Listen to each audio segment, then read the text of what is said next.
வணக்கம் டீச்சர்ஸ். இது Shri Balatharman Kandasamy. Special TET class நம்ம ஸ்டார்ட் பண்ணிட்டோம். வர 5ஆம் தேதி 5/3/2026 நம்ம டெய்லி டெஸ்ட் நம்ம கொடுக்க போகிறோம். இது ஃப்ரீ தான். உங்கள் சக டீச்சர்களுக்கும் நீங்கள் இதை சொல்லிடுங்க. மிஸ்டு கால் மட்டும் கொடுத்தா போதும். 8344059944 நம்பருக்கு நீங்கள் மிஸ்டு கால் கொடுத்தா போதும். நம்ம கிளாஸஸ் ஸ்டார்ட் பண்ணிட்டோம். ஸ்பெஷல் டெட்டுக்குண்டான கிளாஸஸ். இது ஜென்ரல் டெட்டுக்கும் யூஸ் ஆகும். ஏன்னா எல்லாமே 6 to 12க்குள்ளே இருக்கிற கண்டென்ட் தான். அதனால் உங்களுக்கு ஸ்பெஷல் டெட்டோ அந்த டெட்டோ எதாவது எதுவுமே கவலைப்பட வேணாம். எல்லாருமே இதை படிங்க. இது வரிசையாக உங்களுக்கு கிளாஸ் வீடியோஸ் போயிட்டே இருக்கும். சரி, முதல்ல பாருங்கள், தேசிய சின்னங்கள். இதில் என்னென்ன எக்ஸாம் பாயிண்ட் ஆஃப் வியூ நம்ம தெரிஞ்சுக்கலாம். பார்த்தீங்கன்னா நெட்டில் தட்டினாலும் சரி, மற்ற எந்த பக்கம் போய் போனாலும் ஏகப்பட்ட பாயிண்ட்ஸ் கொடுத்துருவாங்க. பட் நமக்கு இங்கே இருக்கக்கூடிய முக்கியமான பாயிண்ட்ஸ் மட்டும் போதும். இதுதான் நம்ம புக்கில் கொடுத்துருக்காங்க. இதுலேருந்து கேள்விகள் வரும். முதல்ல எடுத்துமே நம்ம என்ன பண்ண போகிறோம்னா, மயில் இதை தான் நம்ம பார்க்க போகிறோம். இந்த மயில் நம் தேசிய பறவை சார். சரி, மயிலை சுற்றி என்னென்ன பாயிண்ட்ஸ் நம்ம எக்ஸாம் பாயிண்ட் ஆஃப் வியூ இருக்குது. சங்ககால கடையெழு வள்ளல்களில் ஒருத்தர் பேகன். இது நல்லா மைண்டில் வச்சுக்கோங்க. இதுவும் எக்ஸாம்பிள் கேட்க வாய்ப்பு இருக்குது. பேகன் இவர் உங்களுக்கு தெரியும் என்ன, மயிலுக்கு போர்வை கொடையாக கொடுத்தாரு அப்படின்னு. இதை தேசிய பறவை எந்த வருஷம் அறிவிச்சாங்க அப்படின்னா 1963 அப்படிங்கிறது மைண்டில் வச்சுக்கோங்க. 1963 ஏற்றிச்சு. இது இந்தியாவை தாயகமாக கொண்டது அப்படிங்கிறது வச்சுக்கலாம். தமிழ்நாட்டில் மயில்களுக்கான சரணாலயம் எங்கே இருக்குது அப்படின்னா புதுக்கோட்டை மாவட்டம் விராலி மலையில் இருக்குது. விராலி இந்த நல்லா வச்சுக்கோங்க. இது ஒரு டைம் ஒரு 2-3 டைம் எக்ஸாம்பிள் கேட்டுக்காங்க. விராலி புதுக்கோட்டை மாவட்டம் விராலி மலையில் இருக்குது. இதெல்லாம் ஸ்பெஷலாக ஒரு சில புலிகளுக்கு முக்குர்த்தி இந்த மாதிரி. சரி, இப்போ அடுத்து டால்பின் அப்படின்னு சொல்லுது. டால்பினுக்கு இன்னொரு பேர் என்ன நம்ம சொல்லுவோம்னா ஓங்கில் அப்படின்னு சொல்லுவாங்க. ஓங்கில். டால்பினுக்கு ஓங்கில் அப்படின்னு சொல்லுவாங்க. ஸோ அந்த டால்பின் தான் நம்ம அடுத்து பார்க்க போகிறோம். இது நீர்வாழ் பாலூட்டி, பால் கொடுக்கக்கூடிய ஒரு விலங்கினம். பார்த்தீங்கன்னா 2010 இதை தேசிய விலங்கினமாக 2010 இதை மைண்டில் வச்சுக்கோங்க. 2010 தேசிய நீர்வாழ் விலங்காக அரசு ஏற்றுக்குச்சு. வவ்வால்கள் மாதிரி இந்த டால்பின் என்னென்னா மீயொலிகளை பயன்படுத்தி இறைய பிடிக்குது. இதனுடைய பார்வைத்திறன் குறைவு அப்படின்னு சொல்லப்படுது. அடுத்து பார்த்தீங்கன்னா கங்கை நதியை பற்றி நம்ம சொல்லணும் அப்படின்னா நம்ம பாரதியாரோடு ஒன்று சொல்லியிருப்பார். அதுக்கு முன்னாடி பார்த்தீங்கன்னா கங்கை ஆறு 2008 தேசிய நதியாக ஏற்றுக்கொள்ளப்பட்டது அப்படின்றத மைண்டில் வச்சுக்கோங்க. 2008 தேசிய ஆறாக ஏற்றுக்கிட்டாங்க. கங்கை நதிப்புறத்து கோதுமை பண்டம் அப்படின்னு புகழ்ந்து பாரதியார் பாடிப்பார். இதனுடைய நீளம் பார்த்தீங்கன்னா 2525 கிலோமீட்டர். இது இதனுடைய நீளம். இதுதான் இருக்கிற ரொம்ப லென்த்துன்னு சொல்லுவோம். பட் இதுக்கப்புறம் பார்த்தீங்கன்னா பிரம்மபுத்திராவுடைய ஆற்று நீளம் பார்த்தீங்க அப்படின்னா 2009 பிரம்மபுத்திரா இதனுடைய நீளம் பார்த்தீங்கன்னா 2900 கிலோமீட்டர். இது என்ன சார், இதை விட அது அதிகமாக இருக்கு இல்லைங்களா? ஸோ இது 2525, இது 2900 கிலோமீட்டர் அப்படின்னா பிரம்மபுத்திரா இந்தியாவில் பாயக்கூடிய லென்த்து குறைவு தான். மற்ற பக்கம் தான் அதை பாய்ஞ்சிட்டு இருக்கு. ஸோ நீளம் அதிகமாக இருந்தாலும் இந்தியாவில் பாயக்கூடிய நீளமான ஆறு எது அப்படின்னா நமக்கு கங்கை ஆறு தான் நம்ம சொல்லுவோம். சரிங்களா? ஸோ இதனுடைய நீளம் 5525 கிலோமீட்டர் தொலைவுக்கு பாயுது. இது இந்தியாவுடைய நீளமான நதி. சரி, அதேமாதிரி பிரம்மபுத்திராவுக்கு இந்த ஸ்பெஷல். இந்தியாவில் பாயக்கூடிய தொலைவு கம்மி. ரைட். அடுத்து பாருங்கள், தேசிய பழம் மாம்பழம் தான். இதை பற்றி சொல்லணும் அப்படின்னா, மாம்பழத்தை பற்றி சொல்லணும் அப்படின்னா 1950 ஏற்றுக்குவாங்க. அரசு ஏற்றுக்குச்சு. இதில் விட்டமின் ஏ, சி, டி இதெல்லாம் அதிகமாக இருக்குது. சரி, இதுக்கு இன்னொரு பேர் ஒன்று மைண்டில் வச்சுக்கோங்க. இந்த மாம்பழம்னு வரும்பொழுது இமாம் பசந்த் இந்த பேர் மைண்டில் வச்சுக்கோங்க. ஏன்னு கேட்டிங்கன்னா இது ஒரு வகையான மாம்பழத்தினுடைய பேர். இது ஒரு வகையான மாம்பழம். இது எதுக்காக இந்த ஸ்பெஷல் அப்படின்னா முகலாயர்கள் காலகட்டத்தில் மன்னர்களுக்காக விளைவிக்கப்பட்ட சிறப்பு வகை மாம்பழங்கள் இதுதான் அப்படின்னு சொல்லுவாங்க. இமாம் பசந்த். இதையும் மைண்டில் வச்சுக்கோங்க. சரி, அடுத்து ஆலமரம். இந்த ஆலமரம் என்னென்னா கொல்கத்தாவில் இருக்கக்கூடிய ஔரா பகுதியில் இருக்கக்கூடிய இந்திய தாவரவியல் பூங்காவில் இருக்கக்கூடிய ஆலமரம் உலக சாதனை படைச்சிருக்கு அப்படின்னு ஒரு ஸ்பெஷலிஸ்ட். அதே மாதிரி பார்த்தீங்கன்னா அடையார் தியாசிபிக்கல் சொசைட்டியில் இருக்கக்கூடிய ஒரு பெரிய ஆலமரம் அங்கேயும் இருக்குது. இதுவும் ஒரு ஸ்பெஷல். இதுக்கு என்ன சொல்லப்படுதுன்னா இது ஒரு பெருமையின் சின்னம் அப்படின்னு சொல்லப்படுது. இது 1950 இதில் பாருங்கள், மரமும் அதே மாதிரி இங்கே இருக்கக்கூடிய இன்னும் அடுத்தது இந்த தாமரையும் பூ இது இல்லைங்களா, இதுவும் 1950 தான். அதே மாதிரி பழம் 1950. இது ஒரு ஷார்ட்டாக நம்ம என்ன சொல்கிறோம் அப்படின்னா ஃபஸ்ட்டு ஒரு மரத்தில் இது மரங்க, நான் பேர் வச்சுருக்கேன் சார். இது வேறு மாதிரி தெரியும் சார் அப்படின்னாலும் யோசிக்கக்கூடாது. இது மரத்தில் பூ பூக்குது, அப்புறமா காய் காய்ச்சி பழம் கொடுக்குது. சரிங்களா? என்ன அப்படின்னா இதுவும் 1950 தேசிய இதாக எடுத்துச்சு. பூவையும் 50. பூ அப்படின்னா தாமரை அப்படின்னு மெயின் வச்சுங்க. தாமரை என்ன மரத்தில் காய்க்குதா?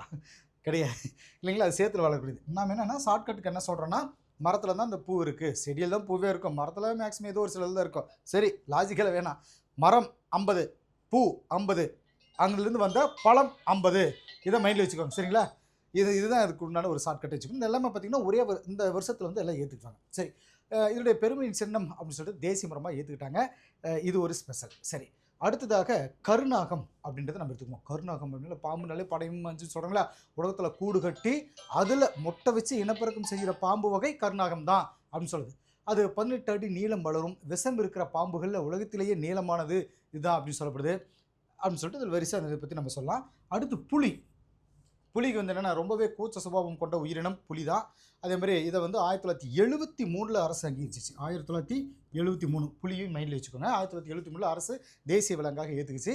பூனை இனத்திலேயே இருக்கக்கூடியது ரொம்ப பெருசு அப்படின்னு சொல்லும்போது உலகம் மொத்த புலிகள் எண்ணிக்கையில் பார்த்தீங்கன்னா 70% வந்து நம்ம இந்தியாவில் தான் இருக்குது உலக புலிகளில். அடுத்தது பார்த்தீங்கன்னா தாமரை. தாமரை வந்து நான் ஏற்கனவே சொல்லிப்போம் 1950 வந்து அரசு தேசிய மரமாக ஏற்றுக்குச்சு. சேற்று நீரில் வளர்றதுனால இது வளர்ந்தாலும் அது ரொம்ப அழகான மலர் அப்படின்னு சொல்லப்படுது. சரி, அதை பற்றின எக்ஸ்ட்ரா நியூஸ் அதை பார்க்கணும். யானை. யானை பற்றி சொல்லலாம் 2010 வந்து தேசிய அரசு ஏற்றுச்சு, தேசிய விலங்காக அரசு ஏற்றுச்சு. அதே மாதிரி ஆசியாவை தாயகமாக கொண்டது அப்படின்னு சொல்லுவாங்க. தான் வாழ்கிற காட்டு பிரதேசங்களை பாதுகாக்கிறதுல முக்கியமான பங்கு எடுத்துக்குது அப்படின்னு சொல்லப்படுது.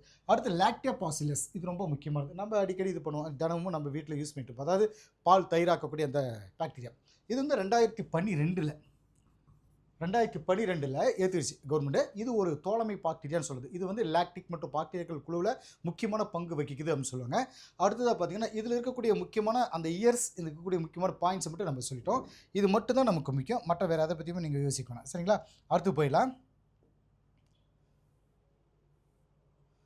தேசிய கொடியை பற்றின ஒரு சில தகவல்கள் நம்ம பார்க்க ஆரம்பிச்சோம். தேசிய கொடி இதில் என்னென்ன ஸ்பெஷல் இருக்குது, நம்ம என்னென்ன மட்டும் தெரிஞ்சுக்கிட்டால் போதும். இதில் நிறைய நம்ம தெரிஞ்சுக்க வேண்டியது இருக்கும். பட் ஆனால் நம்ம எக்ஸாம் பாயிண்ட்டில் எனக்கு தெரிஞ்சுக்கலாம். நம்ம தேசிய கொடியில் 3 வண்ணங்கள் முதல்ல பார்க்கக்கூடியது சம அளவில் கிடைமட்டமாக இருக்கும் அப்படின்னு தெரியும். மேல் பகுதியில் இருக்கக்கூடிய காபி நிறம் வந்து வீரத்தை குறிக்கும் அப்படின்றத நம்ம ஏற்கனவே படிச்சிருப்போம். வீரம், காபினா அப்படியே வீரம் அப்படின்னு தான் மைண்டில் வச்சுக்கணும். வீரத்தை குறிக்கும் காவி நிறம் அப்படின்னு சொல்லிட்டு, அதாவது வீரம் மட்டும் கிடையாது, தியாகத்தையும் குறிக்குது. நடுவில் இருக்கக்கூடிய வெள்ளை நிறம் வந்து நேர்மை, அமைதி, தூய்மையை குறிக்குது. கீழ்ப்பகுதியில் இருக்கக்கூடிய பச்சை நிறம் செழுமை, வளத்தையும் குறிக்குது.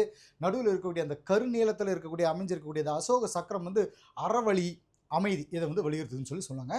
இதில் இன்னொரு விஷயம் என்ன அப்படின்னா நீள அகலம் 3:2. இது நல்லா மனசில் வச்சுக்கோங்க. இது நம்ம டீச்சர்ஸ் நிறைய பேருமே கன்ஃபியூஸ் இருக்காங்க. இது என்ன அப்படின்னா நீளம் வந்து 3, அகலம் வந்து 2. இதை 2:3 அப்படின்னு போடவே கூடாது. சரிங்களா? இது தவறு. நீளம் அப்படின்னா அந்த நீளத்துக்கு அந்த நீளத்துக்கு நேராக தான் அந்த 3ன்றது ஒன்று இருக்கணும். ஏன்னா நீளம் இப்போ நீளமாக இருக்குது தெரியும் நமக்கு, அகலம் 2 இருக்கும். கன்ஃபியூஸ் என்ன அப்படின்னா இதை மாற்றி போட்டுரும். ஆப்ஷன்லையும் எக்ஸாமில் ஆப்ஷன்லையும் நீள அகலம் கொடுத்துட்டு 2:3ன்னு கொடுப்பாங்க.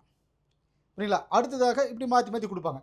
நம்ம நல்லா தெரிஞ்சுக்கணும். நீளங்கிறது தான் நீளம் ரொம்ப நீளமாக இருக்குது அப்படின்னு மனசு வச்சுக்கோங்க. அது 3. 2ங்கிறது அகலம். இதை வந்து கன்ஃபியூஸ் ஆகாமல் பார்த்துக்கோங்க. நீள அகலம் இது ஒன்று நம்ம ஸ்டூடெண்ட்ஸை நிறைய பேர் தப்பு பண்ணிப்பாங்க. அதனுடைய மெஷர்மெண்ட் தெரிஞ்சாலும் நம்ம இந்த மாதிரி எதை எங்கே போகணுன்ற விஷயத்தில் தப்பு பண்ணிடுவாங்க. நடுவில் இருக்கக்கூடிய அசோக சக்கரம் 24 ஆரங்கள் தெரிஞ்சுதான். நம்ம தேசிய கொடி வந்து ஆந்திராவை சேர்ந்த பிங்காளி வெங்கையா அப்படிங்கிறவர் வடிவமைத்தவர் இவர் தான். பிங்காளி வெங்கையா வடிவமைப்பு இதை மைண்டில் வச்சுக்கோங்க. வடிவமைப்பு அப்படின்னு எழுதிக்கோங்களேன். வடிவமைத்தவர் இவர் தான் பிங்காளி வெங்கையா. இவர் வந்து ஆந்திராவை சேர்ந்தவர்னு சொல்கிறது. விடுதலை இந்தியாவுடைய முதல் தேசிய கொடி தமிழ்நாட்டில் இருக்கக்கூடிய குடியாத்தத்தில், வேலூர் மாவட்டத்தில் நெய்யப்பட்டது. குடியாத்தம், வேலூர் மாவட்டம் அப்படின்னு மேலிச்சுக்கணும். இந்த கொடியை பண்டித ஜவஹர்லால் நேரு அவர்கள் வந்துட்டு 15/8 சுதந்திரத்து அன்னைக்கு செங்கோட்டையில் ஏற்றினார். இந்த கொடி இப்போ சென்னையில் இருக்கக்கூடிய புனித ஜார்ஜ் கோட்டை அருங்காட்சியகத்தில் பொதுமக்கள் பார்வைக்கு வச்சுருக்காங்க. சரிங்களா? இந்த தேசிய கொடி வந்து அதிகாரப்பூர்வமாக நம்ம நாட்டை தயாரிக்கிறதுக்கு இருக்கக்கூடிய ஒரே ஒரு ஃபேக்ட்ரி எது அப்படின்னு சொல்லி பார்த்தீங்கன்னா அது கர்நாடக மாநிலத்தில் இருக்கக்கூடிய தார்வாட் மாவட்டம். அந்த தயாரிப்பு வந்து பார்த்திங்கன்னா தார்வாட். இதை வந்து நல்லா எழுதிக்கோங்க. தார்வாட் மாவட்டத்தில் கர்நாடகா. தார்வாட் மாவட்டத்தில் மட்டும்தான் அங்கே இருக்கக்கூடியது வந்து கர்நாடக காதி கிராம்யோகம், அது கிராம் யோக் சம்யுக்த சங்கர் KKGSS அப்படின்னு சொல்லுவாங்க. அந்த இடத்துல இருக்கக்கூடிய தொழிற்சாலைகள் மட்டும்தான் இந்திய கொடிகள் உற்பத்தி செய்யப்படுது. அடுத்து இந்த தேசிய கொடின்னு வரும்பொழுது பார்த்திங்கன்னா நம்ம திருப்பூர் குமரன் அவர்களும் வந்துடுவார். சரிங்களா? திருப்பூர் குமரன் பற்றி அவர் சொல்லணும்னா நம்ம தனியாக கொடுப்போம். அதாவது ஈரோடு மாவட்டம் சென்னிமலையில் இருக்கக்கூடியது. செங்கோட்டை எதுக்காகனா நம்ம ஜவஹர்லால் நேரு அவர்கள் முதல்ல செங்கோட்டையில் கொடியேற்றினார் அப்படின்றதுக்காக நம்ம அந்த பாயிண்ட்ஸ் கொண்டிருப்போம். சரி, இப்போ அடுத்து வரக்கூடிய தேசிய கொடின்னு வரும்பொழுது பார்த்திங்கன்னா அடுத்த ஒரு முக்கியமான தலைவராக நம்ம திருப்பூர் குமரன் அவர்கள் தான் நம்ம சொல்லுவோம். சரிங்களா? கொடிக்காத்த குமரன் இல்லையா? அவரை பற்றின பாயிண்ட்ஸ் உங்களுக்கு இந்த 3 மட்டும் மைண்டில் வச்சுட்டா போதும். என்ன அப்படின்னா உண்மையிலே அவர் வந்து திருப்பூர் கிடையாது, ஈரோடு மாவட்டத்தில் இருக்கக்கூடிய சென்னிமலையில் பிறந்தவர். அவர் சின்ன வயசில் இந்திய விடுதலை போராட்டத்தில் கலந்துக்கிட்டாருன்னு சொல்லுவாங்க. 1932 1932 பார்த்தீங்கன்னா, காந்திய கைது பண்ண அந்த காந்தியடிகள கைது செஞ்சத கண்டிச்சு நாடு பூராவும் போராட்டங்கள் நடந்துட்டு இருந்தது. அந்த காந்திய விடுதலை செய்ய சொல்லி நடந்த அந்த போராட்டத்தில திருப்பூர் குமரன் கலந்துக்கிட்டாரு. காவல்துறையுடைய கடுமையான தாக்குதலுக்கு அவர் ஆளானாலும் கூட, உயிரே போனாலும் கூட மூவர்ண கொடிய கீழ போடல. இதனால தான் இவர திருப்பூர் குமரன் அப்படின்னு சொல்லியிருப்பாங்க. கொடிகாத்த குமரன் அப்படின்ட்டு பேர் வந்திருக்கும். நெக்ஸ்ட் பார்த்தீங்கன்னா, இதில முக்கியமான பாயிண்ட்ஸ் நம்ம இத எடுத்திருக்கோம். அடுத்ததா பாருங்களேன். தேசிய இலச்சினை அந்த சிங்க முகம் போட்ட அந்த இது இருக்கு இல்லைங்களா, அதுதான் தேசிய இலச்சினை. அங்கே இருக்கக்கூடிய முக்கியமான பாயிண்ட்ஸ் இதுதான். சாரநாத் அசோகத்தூண் உச்சியில் இருக்கக்கூடிய 4 முகம் கொண்ட சிங்கம் இந்தியாவுடைய தேசிய இலச்சினையாக ஜனவரி 26, 1950 வந்து ஏற்றுக்குவாங்க. நாடு ஏற்றுக்குச்சு. இதனுடைய அடிப்பகுதியில் பார்த்தீங்கன்னா சத்தியமேவே ஜெயதே, சத்தியமேவே ஜெயதே அப்படின்னு போட்டிருக்கு. இதனுடைய பொருள் பார்த்தீங்கன்னா வாய்மையே வெல்லும் அப்படின்னு சொல்லுவாங்க. நம்ம இலச்சினையில் 3 சிங்க உருவங்களை பார்க்க முடியும். அடிப்பகுதியில் யானை, யானை யானை வந்து எதுக்காக நம்ம சொல்கிறோம் அப்படின்னா ஆற்றல். யானைன்னா ஆற்றல். குதிரை வந்து வேகம், குதிரை ஸ்பீடாக போகுது இல்லைங்கிறதுனால குதிரையுடைய பாகமும் அங்கே இருக்கும். வேகம். காளையினுடைய சின்னம் வந்து கடின உழைப்பு. சிங்கத்துடைய இது வந்து பார்த்திங்கன்னா கம்பீரம். இந்த உருவகங்கள் அமைஞ்சிருக்கும் அது கீழே. இந்த உருவங்களுக்கு இடையில் தர்ம சக்கரம் அமைஞ்சிருக்கும். இதெல்லாம் தெரிஞ்சு வச்சுன்னா இந்த இலச்சினை வந்து இந்திய அரசுடைய அலுவல் முறை கடித முகப்புகளையும் அதே மாதிரி இந்திய நாணயங்களையும் கடவு சீட்டுகளையும் பயன்படுத்துகிறாங்க. இது ஒரு விஷயமா மெயில் வச்சுக்கோங்க. இந்த அசோகரது காலத்து சாரநாத்தூருடைய உச்சியில் அமைஞ்சிருக்கக்கூடிய அந்த 4 சிங்கம் இன்னைக்கு சாரநாத் அருங்காட்சியகத்தில் பாதுகாப்பாக வச்சுருக்காங்க. சரியா?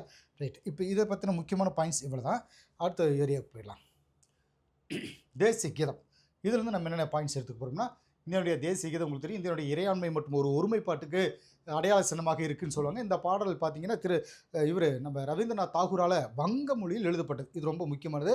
என்ன மொழின்றதை கடைசியாக கோட்ட விட்டுறோம் நம்ம இதில். இதனுடைய இந்தி மொழியாக்கம் தான் முதல்ல ஜனவரி 24, 1950 இந்திய அரசியலமைப்பு சபையால் தேசிய கீதமாக ஏற்றுக்கிட்டாங்க.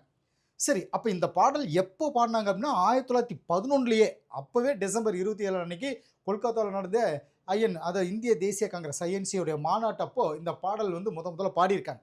அதுக்கப்புறம் இந்த பாடல் அப்பப்போ பாடிட்டே இருந்தாலும் அந்த டைமில் இந்த 50 வந்து அதை ஏற்றிருப்பாங்க. பாடுறப்ப என்னென்ன பண்ணணும் அப்படின்னு ஒரு சில ரூல்ஸ் அண்ட் ரெகுலேஷன்ஸ் கொடுத்துருப்பாங்க. அதில் வந்து 50 வினாடிகளில் 52 வினாடிகள். இதை வந்து நல்லா மைண்டில் வச்சுக்கோங்க. 52 வினாடிகள் இது வந்து ரொம்ப ரொம்ப முக்கியம். 52 வினாடிகள் மட்டும் ஏங்க மெயிலில் இது பண்ணுறோம் அப்படின்னா, நீங்கள் அதை பாடுறப்ப நீங்கள் நின்றுட்டு இருந்தாலும் சரி, அதே சமயத்தில் வந்து ஒரு மியூசிக் அது கொடுக்குறதா இருந்தாலும் சரி, அது 52 வினாடிகளில் மட்டும்தான் அதை இசைக்கணும். சரிங்களா? பாடுறப்ப எல்லோரும் எந்த விதமான அந்த அசைவுகளும் இல்லாமல் நேராக நிற்கணும். பொருள் புரிஞ்சு சரியாக பாடணும் அப்படின்றது ரொம்ப ரொம்ப முக்கியமானது.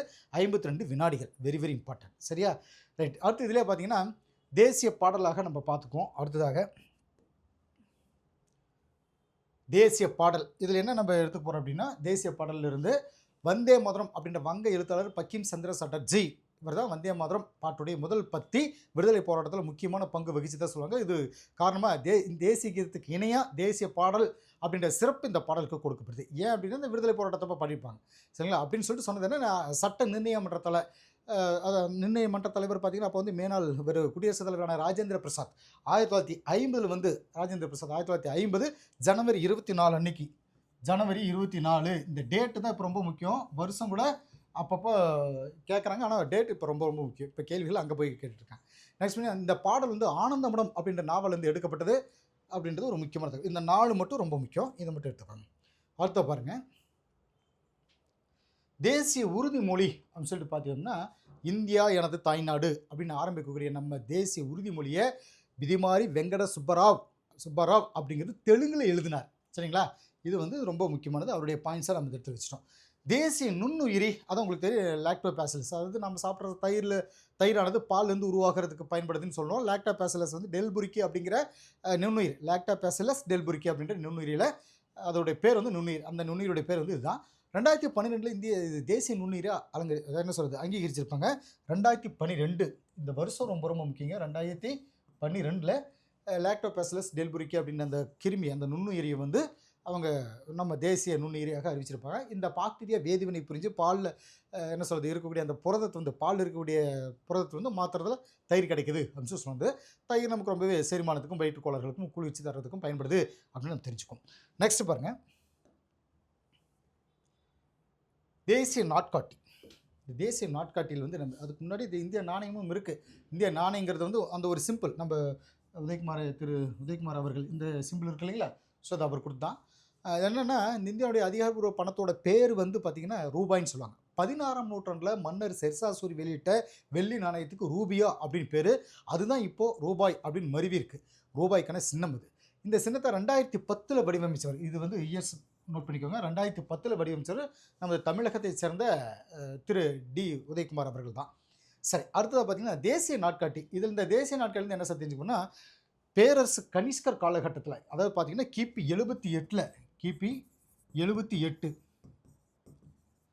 கனிஷ்கர் காலகட்டத்தில் கிபி 78 சக ஆண்டு முறை ஆரம்பமாச்சு. சரிங்களா? சக ஆண்டு முறை அப்படிங்கிறது இளவெனில் கால சம பகல் இரவு நாள்னு சொல்லப்படக்கூடிய மார்ச் 22 அன்னைக்கு இந்த ஆண்டு ஆரம்பிச்சதுன்னு சொல்லுவாங்க. லீப் வருஷங்களில் இந்த இது வந்து பார்த்தீங்கன்னா மார்ச் 21 இருக்கும். சக ஆண்டு முறையை நம்ம தேசிய நாட்காட்டி ஃபாலோ பண்ணிட்டு இருக்காங்க. சரிங்களா? இதில் இன்னொரு பேர் என்ன அப்படின்னா மேக்நாத் சாகான்னு எதுக்கு சொல்கிறோன்னா, பிரபல வான் இயற்பியலாளர் மேக்நாத் சாகா தலைமையிலான இந்த நாட்காட்டி சீரமைப்பு குழுவினுடைய இந்த பரிந்துரை பேரில் 1957 மார்ச் 22 தேசிய நாட்காட்டியை ஏற்றுக்கிட்டாங்க அப்படின்னு சொல்லி சொல்கிறாங்க. சரி, அடுத்த பாருங்கள். தேசிய விடுமுறை நாட்கள் இதுவும் ரொம்ப முக்கியம். இதுலேருந்து என்ன எக்ஸாம் பாயிண்ட் ஆஃப் நம்ம தெரிஞ்சு போகிறோம் அப்படின்னா, ஆகஸ்ட் 15 ஒவ்வொரு வருஷம் இந்த நாள் வந்து சுதந்திர தினமாக கொண்டாட்டம். அது நம்ம தெரிஞ்சு வச்சுதான். ஆங்கிலேயர்களுக்கு எதிரான விடுதலை போராட்டத்தில் நாடு விடுதலை அடைந்த நாள். இது உங்களுக்கு சொல்ல வேண்டிய பெரிய முக்கியமான பாயிண்ட்ஸ் நமக்கு கிடையாது. இதில் இருந்தாலும் இது எல்லாருக்கும் தெரிஞ்சிருக்கும். ஜனநாயக நாடு, மிகப்பெரிய ஜனநாயக நாடு உலகத்திலேயே நம்ம நாடு தான். நாடு விடுதலை அடைஞ்ச அன்றைக்கி பாரதியாருடைய ஆடுவோமே பள்ளு பாடுவோமே ஆனந்த சுதந்திரம் அடைந்து விட்டோம் என்று ஆடுவோமே அப்படின்னு அந்த பாட்டை வந்து அகில இந்திய வானொலியில் வந்து பாடின பெருமை பெற்றவங்க யாருன்னு பார்த்தீங்கன்னா, மறைஞ்ச கர்நாடக இசைப்படகி டி.கே. பட்டம்மாள் அப்படிங்கிறது ஒரு எக்ஸாம் பாயிண்ட் ஆஃப் வியூ இந்த இடத்துல நீங்கள் எடுத்துவாங்க. சுதந்திர நாள் அன்றைக்கி நம்ம நாட்டு பிரதமர் டெல்லி செங்கோட்டையில் கொடியேற்றுறது ஒரு முக்கியமான நிகழ்வு. இது வருஷம் நடக்கிற ஒரு முக்கியமான விஷயம். நெக்ஸ்ட் பாருங்கள். இதிலே வந்துட்டு ஜனவரி 26 குடியரசு நாள். 1950 ஜனவரி 26ஆம் தேதி அன்னைக்கு குடியரசு நாளாக அறிவிக்கப்பட்டுச்சு. அதை கொண்டாடுற வகையில் வந்து ஒவ்வொரு வருஷம் குடியரசு நாள் கொண்டாடப்படுது. இந்திய அரசியல் சாசனம் நடைமுறைக்கு வந்த நாள் குடியரசு நாள்னு சொல்கிறது. 1947 நாடு விடுதலை அடைஞ்சிருந்தாலும் கூட அதுக்கப்புறம் பிரிட்டன் அரசு தான் வந்துட்டு என்ன பண்ணால் இந்தியாவுடைய கௌரவ தலைவராக இருந்தாங்க. குடியரசு நாடாக அறிவித்ததுக்கு அப்புறம் நாட்டுடைய முதல் குடிமகன் குடியரசுத் தலைவர் தான் அப்படிங்கிறது நமக்கு தெரிஞ்ச விஷயம் தான். குடியரசு நாளில் அவர் கர்தவ்யா பாத் அப்படிங்கிறது கடமை பாதை அப்படின்னு சொல்கிறது. அங்கே போயிட்டு கடமை பாதையில் தேசிய கொடியை ஏற்றுவாங்க குடியரசுத் தலைவர். இந்திய குடியரசு நாளுடைய அந்த நாளுடைய 3வது நாள் ஜனவரி 29 அன்னைக்கு பார்த்தீங்கன்னா, ஜனவரி 29 26 நமக்கு குடியரசு கொடியேற்றிடுறாங்க. பட் 29ஆம் அன்னைக்கு அந்த டேட் அன்னைக்கு பார்த்தீங்கன்னா பாசறைக்கு திரும்புதல் அப்படின்னு ஒரு விழா சிறப்பாக நடக்கும். சரிங்களா? இது அங்கே குடியரசு நாள் நம்ம எடுத்துக்கிற முக்கியமான பாயிண்ட்ஸ். அந்த நாளில் தரைப்படை, கடற்படை, விமானப்படை சார்ந்த இசைக்குழுவினர்கள் எல்லாம் நிகழ்ச்சியை நடத்துவாங்க அப்படிங்கிறது ஒரு ஃபங்க்ஷன் மாதிரி இருக்கும். சரி, குடியரசுத் தலைவர் இந்த நிகழ்வுடைய முதல் விருந்தினர் அப்படின்னு சொல்லப்படுது. இந்த விழாவுடைய ஒரு பகுதியாக 6 மணிக்கு குடியரசுத் தலைவர் மாளிகையை என்ன சொல்கிறது, அந்த மாளிகையை பார்த்திங்கன்னா மின் விளக்குகளால் அலங்கரித்து ரொம்ப சிறப்பாக இருக்கும். சரி, அடுத்து பாருங்கள். அக்டோபர் 2 காந்தி பிறந்த நாள் அன்றைக்கி காந்தி ஜெயந்தி. இது நமக்கு தேசிய நாள். தேச தந்தை மகாத்மா காந்தியுடைய பிறந்த நாளான அக்டோபர் 2 சர்வதேச அகிம்சை நாளாக 2007 அங்கீகரித்து ஐநா சபையை கொண்டாடிட்டு வருது.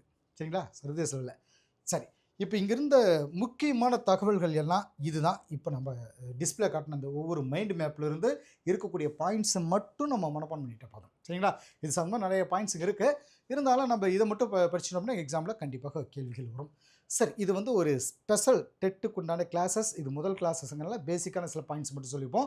இனி அடுத்தடுத்து வரக்கூடிய எல்லா சப்ஜெக்ட்டுக்கும் எல்லா பாயிண்ட்ஸும் உங்களுக்கு கீவேர்டாக மைண்ட் மேப்பாக உங்களுக்கு வர ஆரம்பிச்சிடும். கிளாஸ் வீடியோஸை கவனிச்சுட்டு டெய்லி டெஸ்ட் நீங்கள் அட்டன் பண்ணிட்டு அழகாக எக்ஸாம் பாஸ் பண்ணுவோம். ஓகே டீச்சர்ஸ், அடுத்த வீடியோவில் சந்திப்போம். தேங்க்யூ.